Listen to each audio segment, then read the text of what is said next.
Либанските безбедносни сили испалиле солзавец кон антивладините демонстранти во Бејрут, кои се собрале вчера да протестираат, а биле лути на власта поради страшната експлозија во која настрадаа над 150 лица.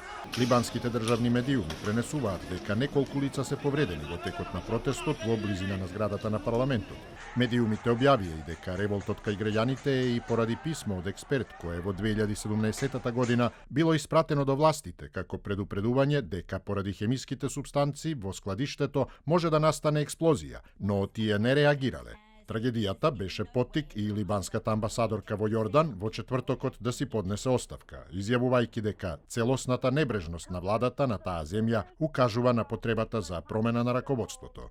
Францускиот претседател Емануел Макрон исто така го посети главниот град и истакна дека во Либан е потребно да се видат длабоки промени од власта.